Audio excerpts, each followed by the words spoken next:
Sensible y resistente, el podcast de SEINC, donde nos adentramos en la actualidad de las enfermedades infecciosas y la microbiología clínica.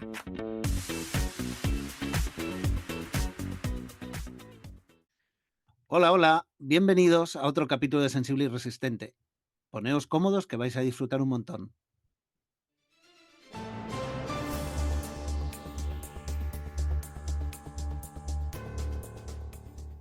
Y ahora, el parte infeccioso, como el parte meteorológico, pero adaptado a enfermedades infecciosas emergentes.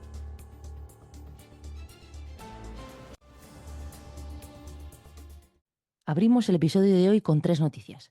Empezamos en Nigeria, donde la temporada de fiebre de Lassa sigue activa.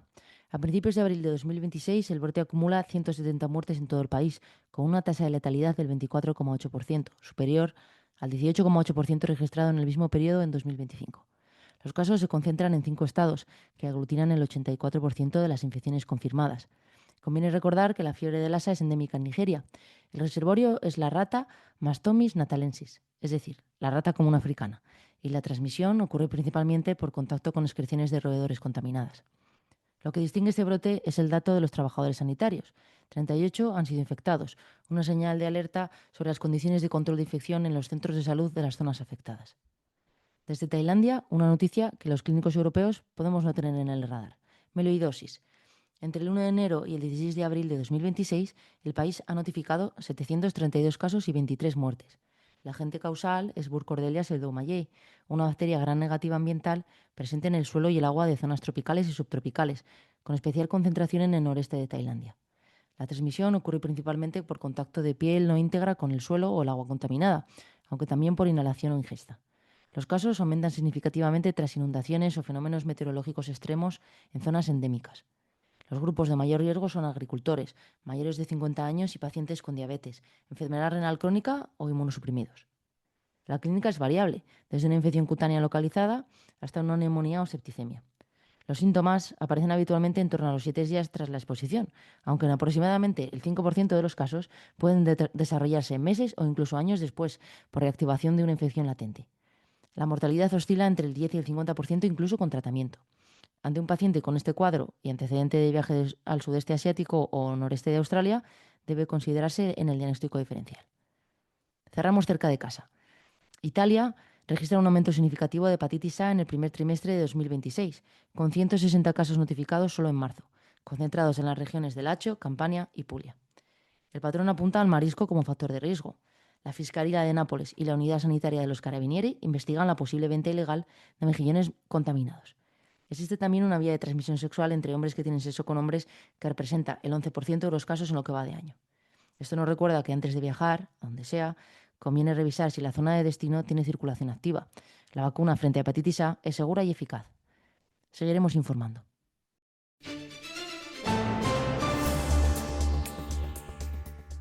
Hoy vamos a hablar de un hongo que en apenas 15 años ha pasado de ser una rareza microbiológica a convertirse en una preocupación global para hospitales y sistemas de salud. Cándida o Candidocima auris. Para entender qué está pasando, contamos con una de las mayores expertas en micología clínica, Ana Lastruy Izquierdo. Ella es doctora en microbiología por la Universidad Complutense de Madrid y trabaja como investigadora del Centro Nacional de Microbiología del Instituto de Salud Carlos III. Es presidenta de la Asociación Española de Micología y ha presidido el grupo de expertos técnicos de la Organización Mundial de la Salud para el desarrollo de la primera lista de patógenos fúngicos prioritarios. Bienvenida, Ana. Muchas gracias, gracias por la invitación, encantada de estar aquí. Bueno, para empezar, queríamos preguntarte qué te enamoró de los hongos para dedicarte a la micología. Bueno, es que no, lo que no entiendo es el que haya visto un hongo, cómo no se ha enamorado de ellos. Lo que más me gustó de los hongos es, bueno, primero que había muy poca gente, ¿no? Se conocía poco, que vi que era un campo en el que había todavía mucho que trabajar y mucho por saber. Yo además estaba como, vivía cerca del Instituto de Salud Carlos III, ¿no? Del centro, entonces me interesaba mucho su investigación. Y me dijeron que era uno de los mejores grupos del instituto, así que yo dije, pues allá que voy yo, ¿no? Pero sobre todo esa falta de conocimiento y esa necesidad de avanzar en cuanto a mejorar lo que tenemos, lo que sabemos de los hongos y de cómo manejarlos. Que, Ana, lo primero antes de empezar, claro, ha dicho Galadriel Cándida o Candidocima auris. Me gustaría que te posicionaras porque es una de esas batallas que tenemos con los taxónomos que no veas. Pues mira, esto es una buena historia. Hemos hecho un panel internacional de 40 expertos para intentar trasladar los cambios taxonómicos a la realidad clínica, ¿no? Nosotros asumimos que los cambios taxonómicos, que esa es ciencia, que hay que hacerla y que asumimos que tiene que suceder. Pero es verdad que como de importante y relevante es ese cambio y lo que supone la implicación de esos cambios en la clínica, pues hay que también evaluarlas, ¿no? Para poder hacer ese cambio. Entonces, en la última reunión que hemos tenido, que hemos tratado de Candidocima auris, Candida auris, hemos quedado que seguimos llamando Candida auris. ¿Cuál es la principal razón?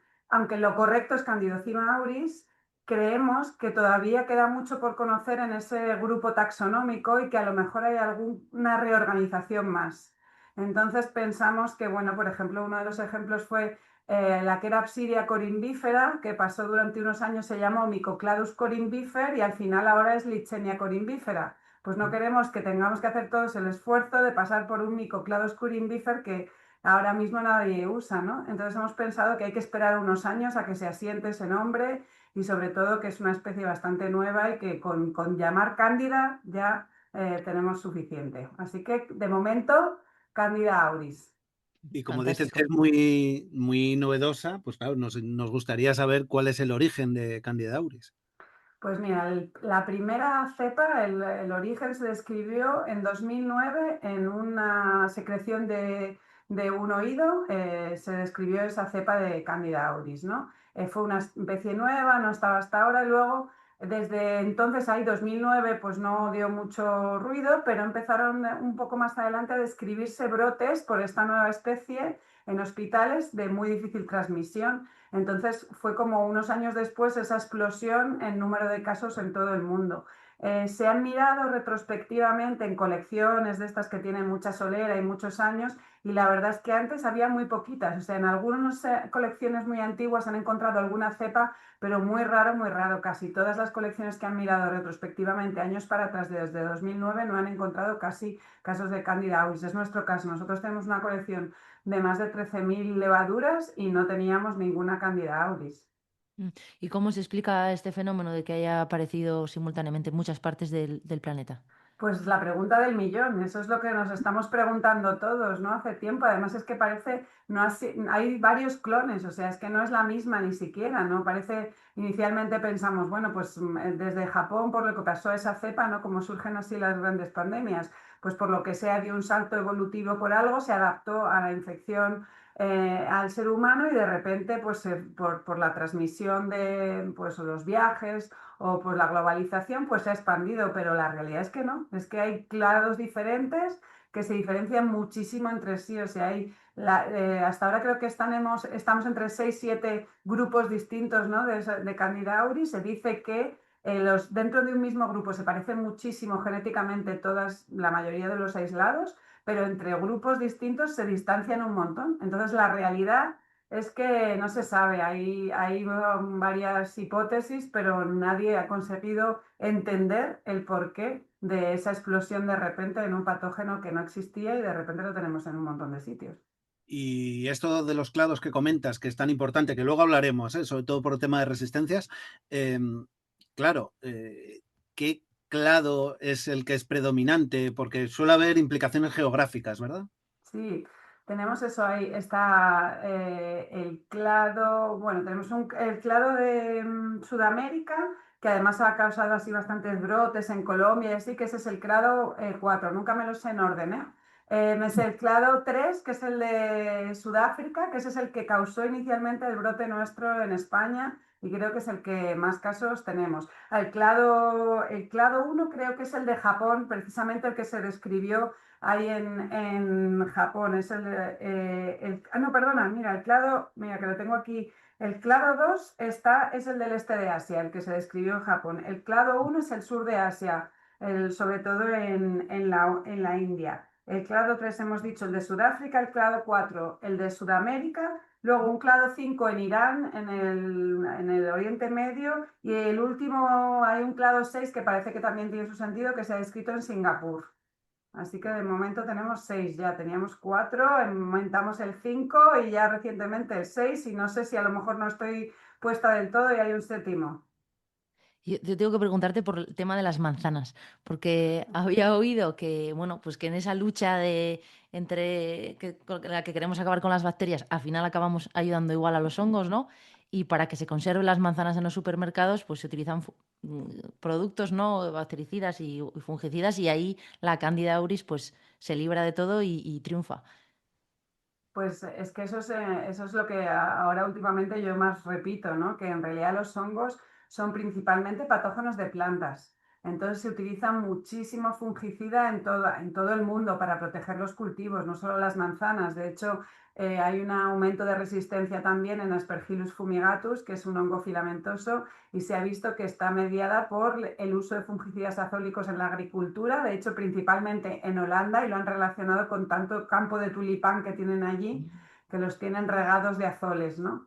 Y entonces parece que esa presión que se ejerce porque queremos proteger, ¿no?, nuestros cultivos y no morir de hambre, sabemos que realmente es necesaria, hay que protegerlo y los patógenos de plantas también son muy importantes, pues eso hace que se produzca una presión selectiva y se seleccionen estas especies o cepas resistentes, ¿no? Y Candida auris pues es una de ellas. Ana, ¿y cuál es la situación actualmente en España? Porque es verdad que hace, pues no me acuerdo si un mes, una cosa así, salió el documento del ministerio en el que seguro que Ujú. participaste. Pero a mí me llamó la atención porque, claro, llevamos teniendo este problema de Candida auris pues, en España, en ciertas zonas, sobre todo en el Levante español, y ahora parece que los casos van en descenso y es cuando ha salido el documento y me ha chocado un poquito.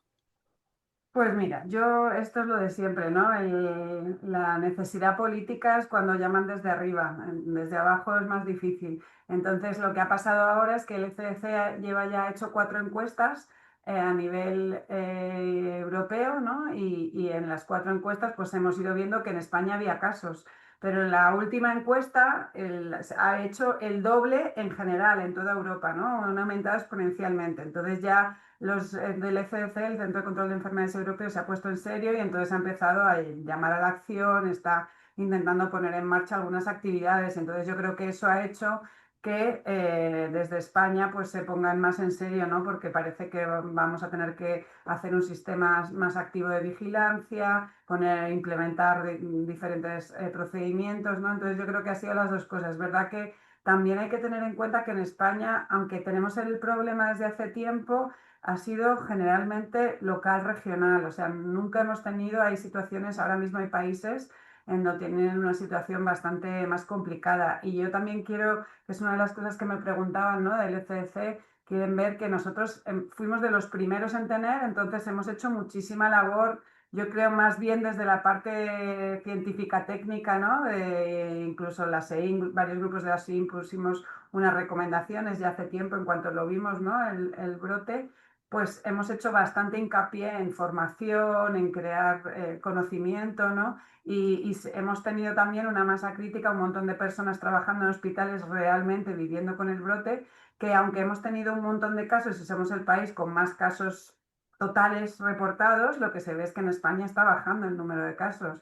Desde 2020-21 creo que hemos empezado a bajar, ¿no? Y yo creo que es gracias a todo el trabajo de nuestros colegas valencianos que tienen una experiencia en el tema que es insuperable.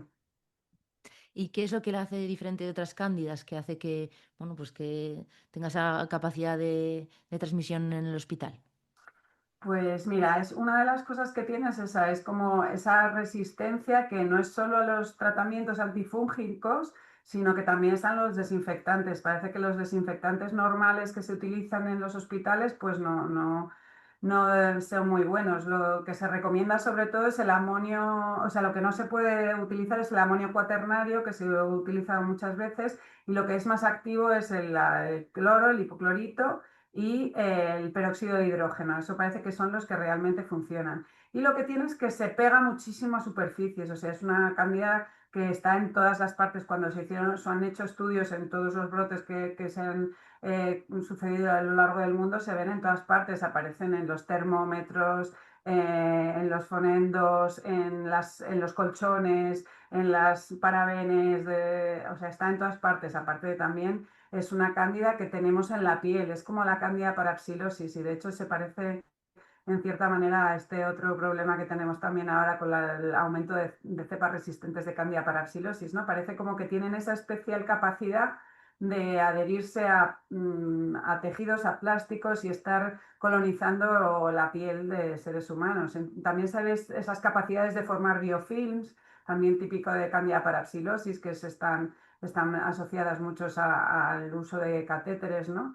Y entonces eso es lo que parece, que además otro problema que tuvimos, que ahora afortunadamente no es tan grave, es que inicialmente no lo identificábamos, porque las librerías bioquímicas que se utilizan en muchos países del mundo todavía, aunque no lo pensemos, pues no eran capaces de identificarla. Las librerías del Maldi antes tampoco, ¿no? Cuando empezamos con el brote tampoco.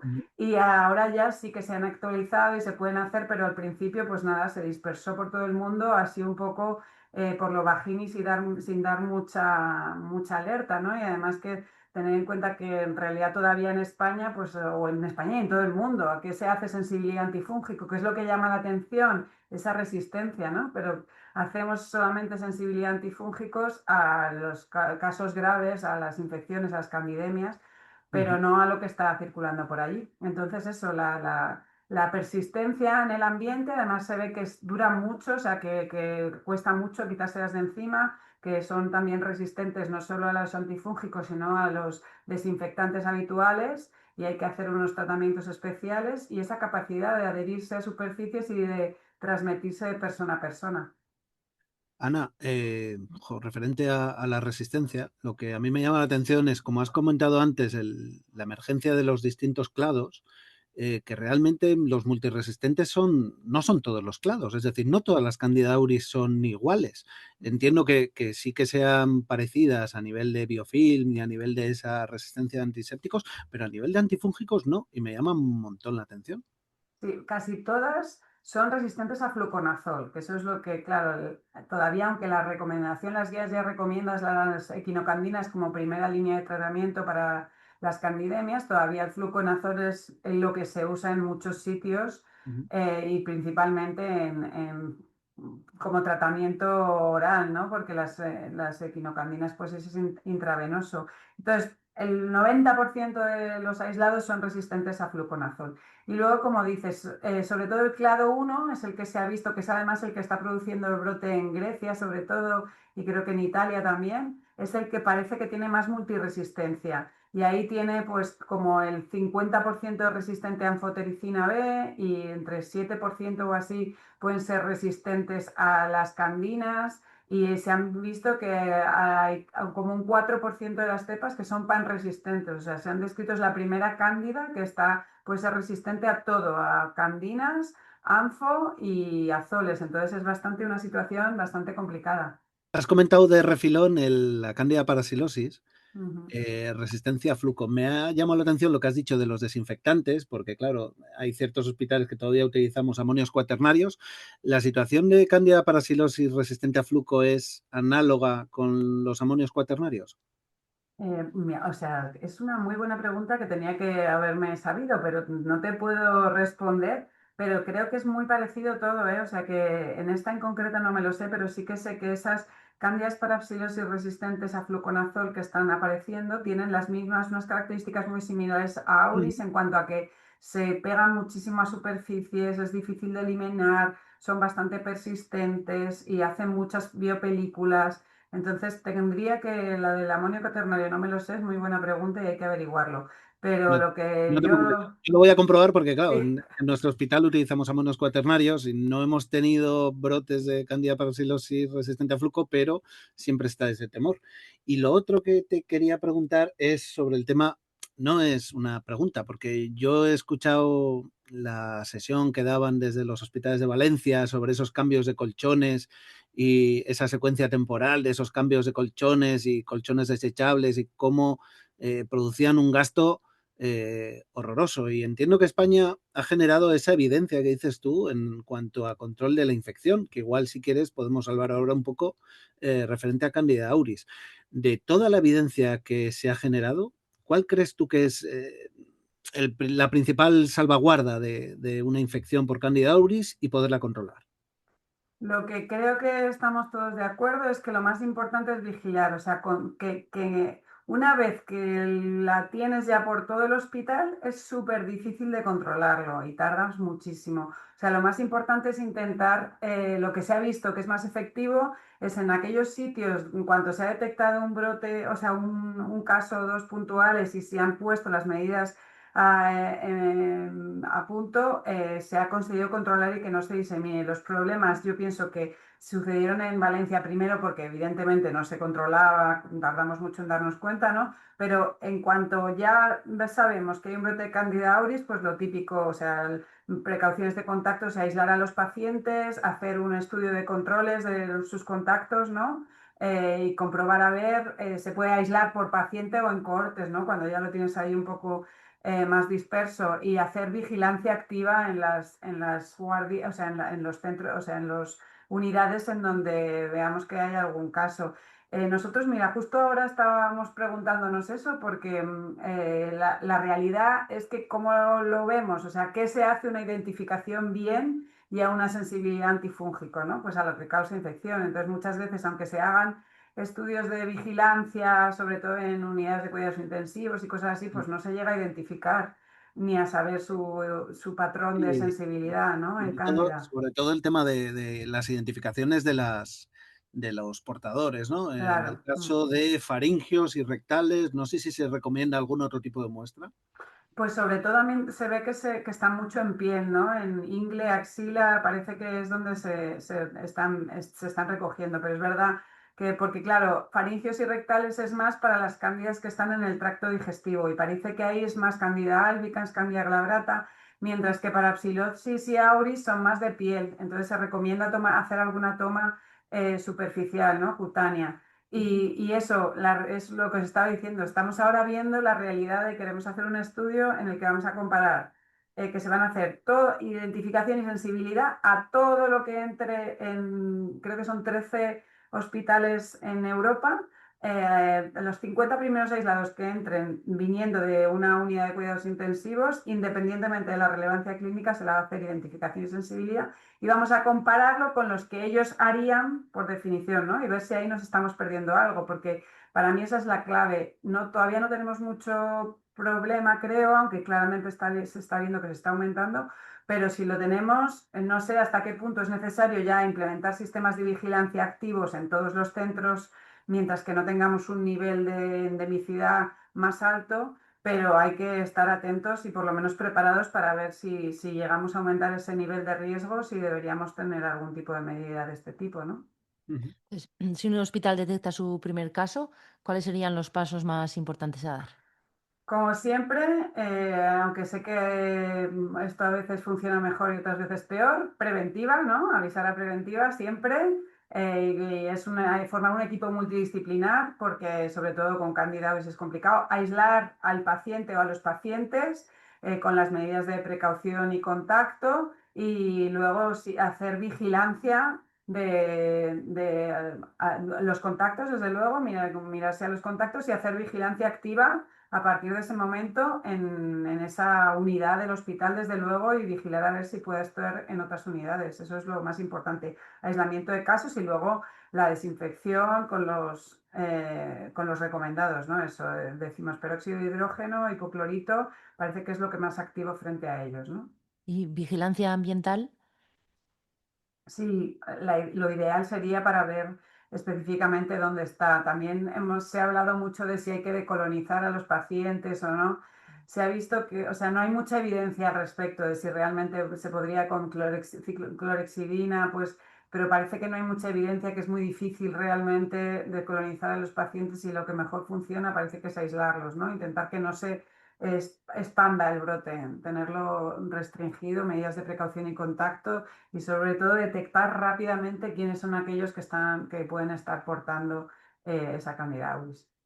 Ay, pues Ana, te iba a pedir ahora a ver si podías sacar la bola de cristal porque te queríamos preguntar a ver cuáles son tus sensaciones de cara al futuro, porque tal y como estabas comentando, hay probablemente un infradiagnóstico, al menos en ciertas áreas del mundo, que hace que estos clados sigan evolucionando.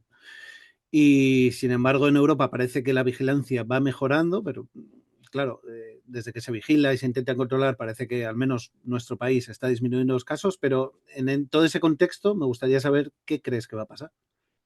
Que me encantaría saber lo que va a pasar, pero como nadie lo sabe, pero a mí mi experiencia y sobre todo como empezamos a tener el brote muy pronto y había muy poca gente, ¿no? Teníamos reuniones casi, no semanales, pero quincenales con el CDC americano que estaban, ¿no? Y que conozco mucho como la situación en otros sitios. Y la realidad es que parece que es incontrolable, o sea, que es muy difícil de que esto no se disemine a nivel mundial y que cada vez haya más países. Y de hecho, en las encuestas del CDC nosotros en la anterior fuimos el primer país en declararse endémico, ¿no? Que había una región endémica que era Valencia, pero ahora ya en la última encuesta ya se han declarado Italia y Grecia también endémicos, ¿no? Y creo que esto va a ir aumentando cada vez más. Entonces yo lo que creo es que tenemos que realmente hacer un esfuerzo por mejorar la vigilancia, ¿no? Y creo que se ha demostrado y en Valencia en la FE ya siguen teniendo algún caso, pero súper puntual, cada mucho tiempo, probablemente relacionado a lo mejor ya con una dispersión en la comunidad. Entonces creo que lo que hay que hacer es ganar evidencia para saber en qué situaciones podemos hacer esa vigilancia, cómo hacerla, qué medidas implementar y estar alerta para ponerlas a punto en cuanto estemos disponibles, ¿no? Entonces creo que por ahí va también el ECDC, que está recomendando ya que los sistemas de vigilancia se vigile Candida auris, y yo creo que con este informe del Ministerio reciente, pues también parece que ellos o sea, se han dado cuenta de la necesidad y que se vaya a hacer un esfuerzo ahí, ¿no? También yo creo que ha sido como, no sé si causa o consecuencia, pero también todo lo de la OMS, que ha empezado a sacar un montón de cosas de hongos, en el PRAN también resistencia antimicrobiana nos están incluyendo los hongos, entonces yo creo que hay más concienciación a nivel mundial y afortunadamente creo que vamos a ir mejorando a la vez que se va expandiendo, ¿no? No sé hasta qué punto, no sé quién ganará la lucha, pero desde luego creo que por lo menos estamos iniciando, dando los pasos para intentar mejorar nuestra capacidad de preparación y respuesta. Y desde el punto de vista terapéutico, ¿sabes si se está desarrollando algún nuevo antifúngico? Pues mira, esto la verdad que es otro hot topic de la micología, ¿no? Porque antes llevamos un montón de años que no teníamos nuevos antifúngicos. Bueno, salió el isavuconazol, ahora recientemente la rezafungina, que son todo pues nuevos antifúngicos, pero dentro de clases ya conocidas, ¿no? Un nuevo azol, una nueva candina, pero afortunadamente ya tenemos varios antifúngicos que son nuevas clases, ¿no? Nuevos mecanismos de acción, y uno de ellos que es activo frente a Cándida y parece que Candida auris es el Fosmanogepix, que es como un nuevo mecanismo de acción, está en fase 3, ya lo están probando para varias infecciones fúngicas, funciona, que de hecho ha salvado un montón de vidas en un brote que ha habido de Fusarium en México.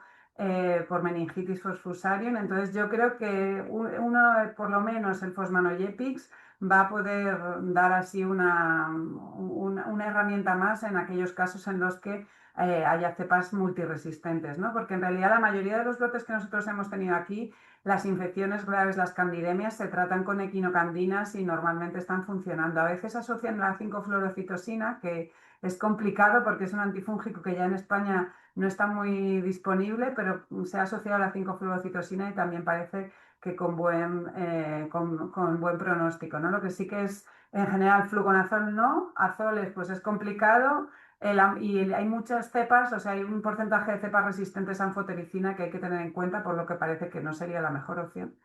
Pero las candinas son las que menos patrón de resistencia presentan, y probablemente eso, los nuevos antifúngicos como el Fosmanogepix, pueda dar una herramienta terapéutica si vemos que entramos en esa situación de aumento de casos de los clados resistentes. Ana, me has puesto un poco la piel de gallina con lo de Italia y Grecia porque, bueno, ya tenemos bastante experiencia, ¿no? Con lo que pasó al menos con la introducción de carbapenemasas a partir de esos países al resto. Entonces, te quería preguntar sobre todo consejos dentro de lo que es el laboratorio de microbiología, aparte de una identificación no basada en pruebas bioquímicas. ¿Qué te parecen esos agares suplementados con azoles para intentar aumentar la sensibilidad? ¿Qué otras tecnologías podemos disponer?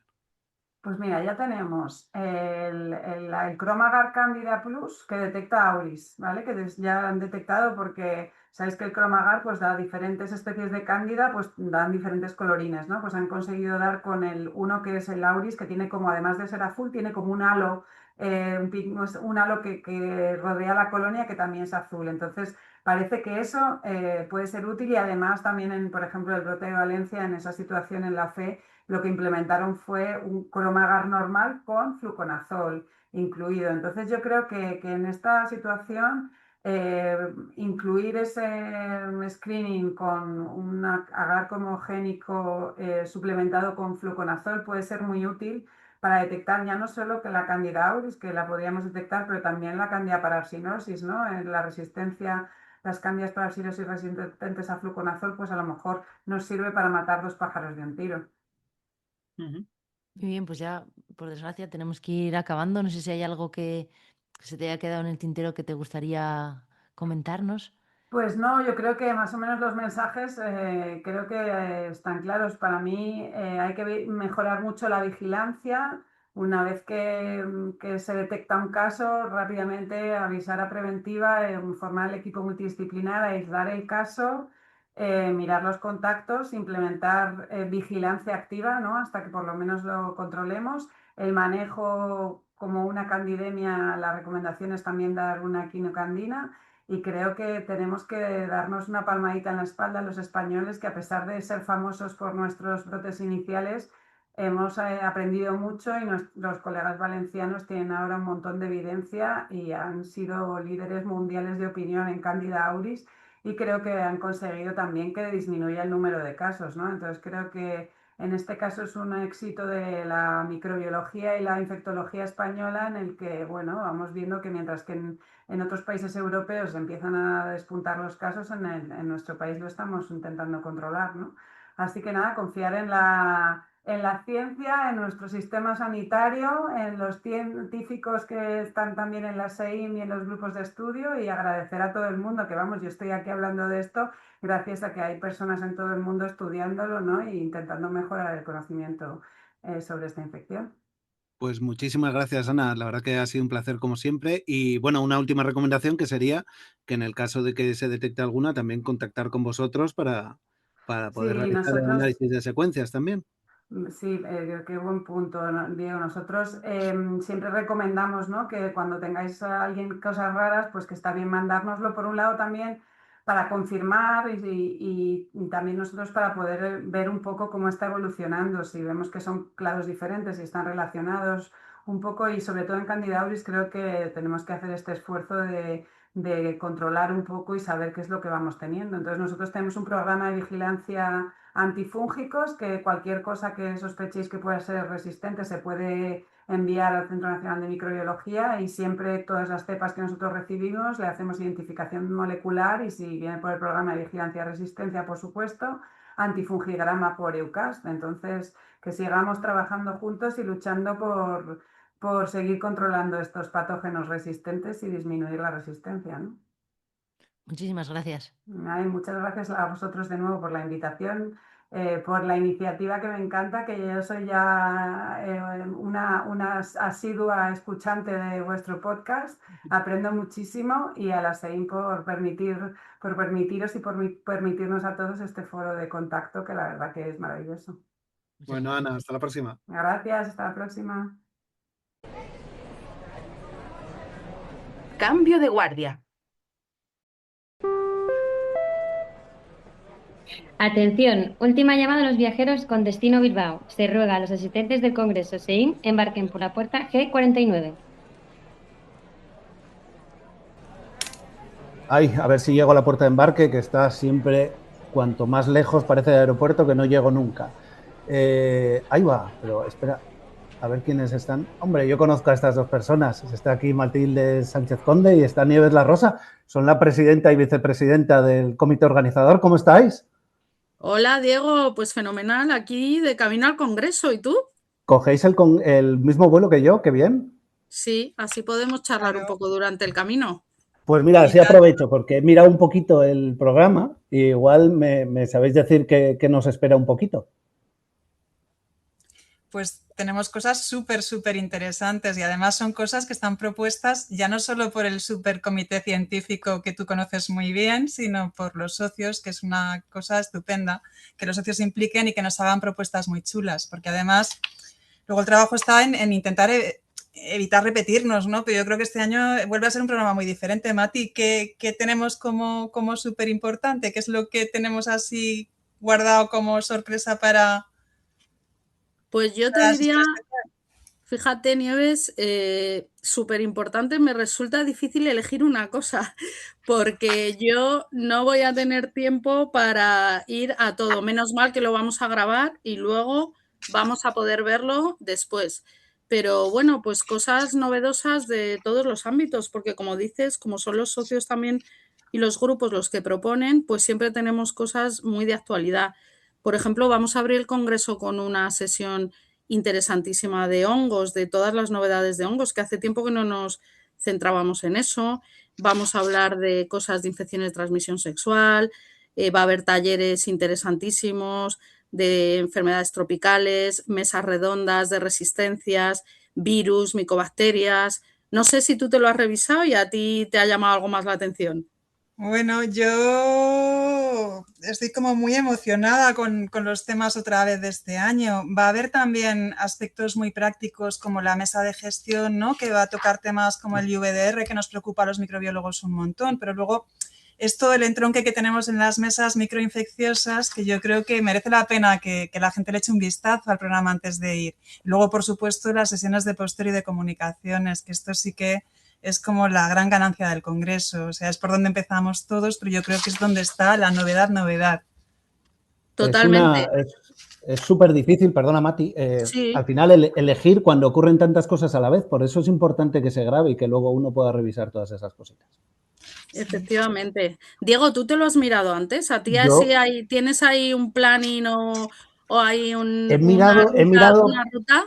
Mira, he mirado sobre todo en los grupos de estudio, que este año es la sesión justo después de comer el primer día, la sesión inaugural, que ahí estás tú en la mesa como moderadora, que parece estupenda, y luego, bueno, pues pequeñas cositas. A mí me gusta mucho, como sabes, el discutir y las sesiones pro-con, que siempre son súper divertidas. Y luego me quedo con, además como es de mi tierra, me quedo con una sesión que hay el último día en las plenarias, que se va a hablar un poco del abordaje migratorio en Canarias y cuáles son las implicaciones a nivel infeccioso. Eso a mí me toca un poquito de cerca, claro. Sí, la verdad es que eso es bastante interesante. Luego, como tú decías, fíjate en la inaugural, estamos también emocionadas porque va a venir una científica española, que es la única científica que tiene un premio que se llama SAO y que dicen que es la antesala del Nobel. O sea que, bueno, a ver, igual estamos ahí recibiendo a una futura premio Nobel. Eso ya lo veremos, ¿no? Luego hay alguna otra cosa, por ejemplo, bueno, pues tenemos cosas que no solo es ciencia, aunque también, ¿no? Por ejemplo, la final del grupo de los residentes, la final de Toreim, que eso nos va a animar seguro un montón. Y luego, pues cosas que alguna charla que aunque esté metida dentro de nuestro programa científico, pero bueno, yo creo que el Congreso también se va abriendo un poco a lo que es nuestra realidad, ¿no? Y entonces, pues vamos a ver temas como pues la información en medicina, ¿no? Por ejemplo, o temas como cuestiones como investigar o cómo es mejor enviar un artículo para que tenga más éxito a una revista de investigación. Es decir, que bueno, que además de ciencia muy sesuda, vamos a tocar también otros temas súper interesantes, ¿verdad, Nieves? Sí, justo yo os iba a comentar esto, que nos hemos salido un poco de lo que es convencional para tocar temas como la desinformación o la resiliencia a las vacunas, algunos temas que nos ocupan y que nos preocupan y que yo creo que está muy bien que los toquemos en el Congreso. Tenemos los talleres tradicionales, pues como el de lectura interpretada del antibiograma, que siempre intentamos abordar cosas nuevas y que además lo cogerán dos personas que son súper expertas entre Gemara y Coesan y que nos van a ayudar muchísimo, pero luego tenemos otras cosas como muy novedosas, como muy diferentes. Pues la verdad que, y todo eso además en Bilbao, que nos va a coger estupendamente, y en los ratitos que nos podamos escapar un poco y comer un poco por ahí, pues seguro que lo vamos a pasar genial, ¿verdad? Totalmente. Seguro.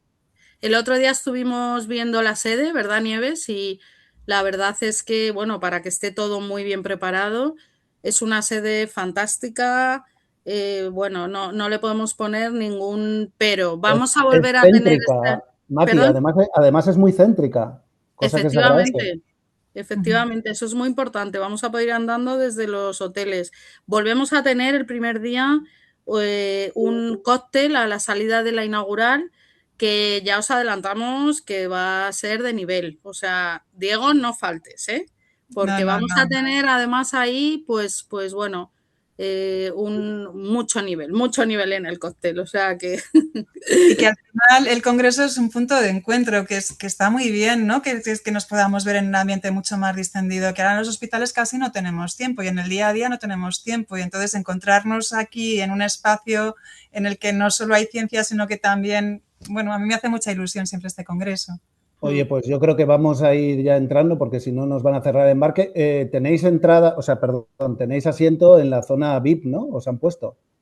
No. Bueno, eso no, nos han hecho un upgrade.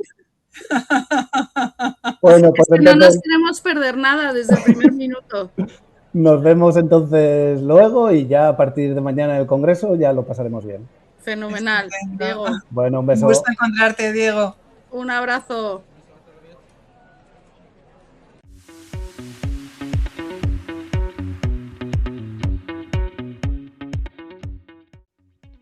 Gracias por quedaros hasta el final. Nos vemos en el próximo capítulo.